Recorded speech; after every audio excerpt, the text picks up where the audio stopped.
안녕하세요. 미나 F파이 엄민아입니다.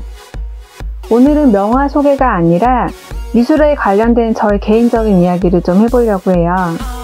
제 근황을 좀 말씀드리자면 요즘 강의가 갑자기 좀 부쩍 많이 들어와가지고 바쁘게 지내고 있습니다. 다행히도.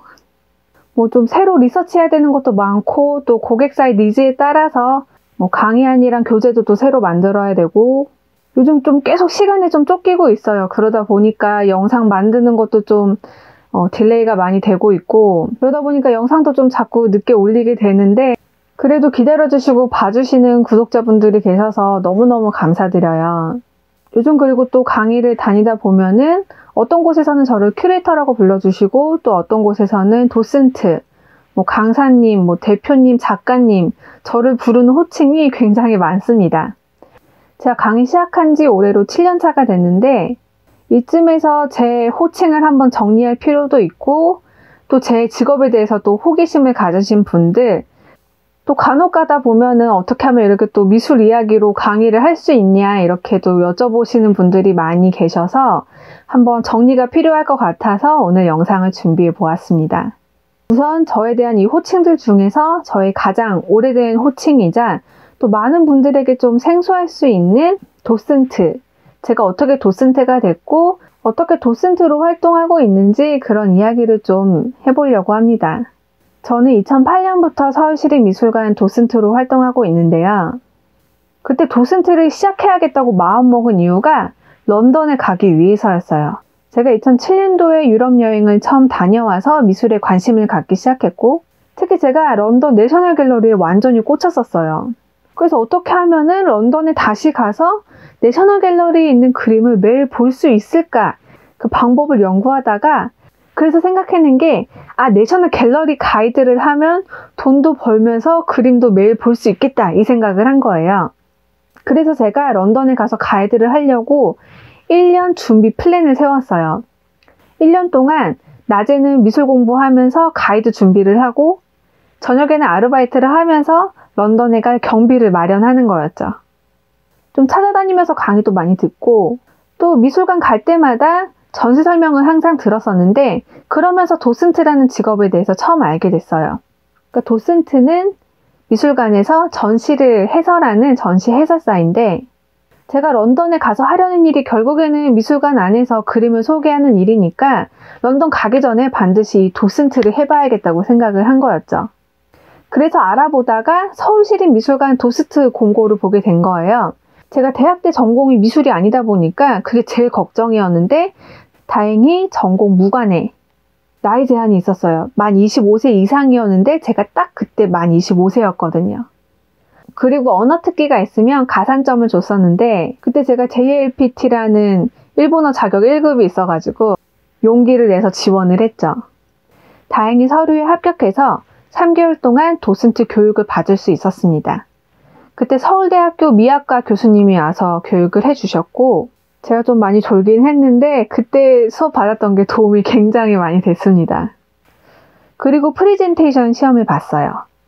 학예 연구사 선생님들이랑 도슨트 선배 선생님들이 심사위원을 하셨었던 것 같아요. 요즘은 필기시험도 있다고 하더라고요. 저 때는 다행히도 없었습니다. 다행히 그 시험에 통과해서 서울시립미술관 도슨트 6기가 되었고 올해로 12년 차가 됐습니다.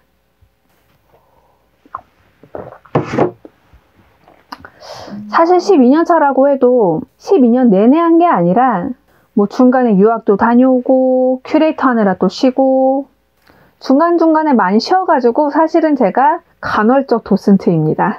그런데 어떻게 이렇게 또 제가 하고 싶을 때 골라서 할 수 있냐고요? 우리 서울시립미술관은 도슨트를 자원봉사 지원 형태로 운영하고 있어요. 새로운 전시가 시작되면 도슨트 지원을 받아서 스케줄을 정해요. 우리 미술관 같은 경우는 식대랑 교통비 수준으로 지원이 되고 있는데 다른 미술관도 우리 미술관처럼 똑같이 하는 건 아니고 미술관마다 운영 방침이 다 다릅니다. 도슨트를 월급제로 운영하는 미술관도 있고 아예 무급 자원봉사로 하는 미술관도 있고 시급으로 하는 미술관도 있습니다. 아무튼 자원봉사 형태로 운영을 하는 덕분에 제가 바쁠 때는 잠깐 쉴 수도 있고 하고 싶을 때 다시 또 지원을 할 수가 있습니다. 대신에 좀 제약이 있어요. 너무 오래 쉰 경우에는 뭐 특별전이나 기획전에 참여를 할 수가 없어서 뭐 일반 전시를 몇 개 이상 도슨트를 해야 또 뭐 특별 전시나 뭐 비엔날레 같은 큰 전시를 참여할 수 있다. 뭐 이런 규칙 같은 것들이 있습니다. 아무튼 그 덕분에 저 같은 날라리 도슨트가 계속 서울시립미술관 타이틀을 달고 도슨트를 계속 하고 있네요. 이렇게 붙어있게 해주셔서 진심으로 감사드립니다. 개인적으로 도슨트 하면서 제일 좋은 점은 새로운 작가랑 작품을 공부할 수 있다는 것 같아요. 그리고 저는 주로 명화를 소개하는 강연을 많이 하고 있고 한 작품을 좀 깊게 파고들어서 공부하는 편이거든요. 근데 우물안 개구리가 되지 않으려면은 계속 새로운 작가랑 새로운 작품들 공부를 해야 하는데 제가 혼자 공부를 하려면 이거 뭐 나중에 해도 되는 일이야 하고 자꾸 미루게 되는데 딱 도슨트를 하게 되면은 어쩔 수 없이 꼭 해야 되잖아요. 새로 전시가 시작될 때 그 작품이랑 작가 공부를 안 할 수가 없으니까 그게 저한테는 너무 도움이 많이 되는 거죠. 두 번째로는 관람객 분들한테 도움이 된다는 거. 설명 끝나고 나서 그냥 봤을 땐 몰랐는데 설명을 듣고 보니까 너무 좋았다고 말씀해 주시면은 너무너무 뿌듯하고 기분이 좋습니다. 그 맛에 도슨트를 하는 것 같아요. 오늘 이렇게 해서 저를 불러주시는 여러 개의 호칭 중에서 도슨트에 대한 이야기를 먼저 해드렸습니다. 네, 종종 이렇게 명화 소개 이야기 이외에도 다른 이야기들을 좀 준비하려고 해요. 영상이 마음에 드셨다면 좋아요, 댓글, 구독 부탁드리고 구독 중이시라면 알람을 켜주세요. 저는 다음 영상에서 뵙겠습니다. 안녕.